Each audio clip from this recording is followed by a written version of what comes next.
मौसीमा मंदिर निश्चित भाव आगामी वर्ष गांधी छक बोधे से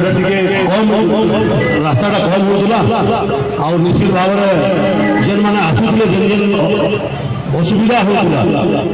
से गोटे वर्ष आम निश्चित भाव में करमा गोटे बोर्ड काली सरला आज आम जगह भी देखा आरंभ करूँ मौसीमा मंदिर निश्चित भाव आगामी वर्ष मौसीमा मंदिर में सब आड़ रथ आसिक से मौसीमा मंदिर में रे आ गए लंबा ये रास्ता गोटे आम जनवरी 26 भी करूँ अगस्त 15 करमा बाहुड़ा यात्रा है रथ यात्रा है आउटा गोटे मॉडल हवा पश्चिम ओडिशार मॉडल गोटे रास्ता हवा उल्टा रास्ता पश्चिम ओडिशार केमती जगह नहीं जीवा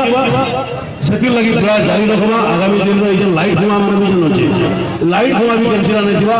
अंडर केबलिंग तो हमको रास्ता आहरी चौड़ा हुआ तो निश्चित भाव में आगामी दिन में ये बड़दाण्ड जेनटा आम भ्रम सृष्टि करें श्रद्धार बड़दाण्ड कहूँ कि प्रकृति में बड़दाण्ड तो बड़देव पाखे अच्छे पुरी अच्छे किंतु आम बरगड़िया लोग श्रद्धार बड़दाण्ड कहूँ ये बड़दाण्ड आगामी दिन ये कार्यक्रम होगा समस्त सहयोग दरकार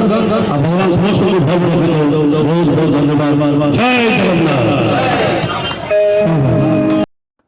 एहीपरि वीडियो देखिबा पई हमर Ganashakti TV Facebook YouTube Instagram channel को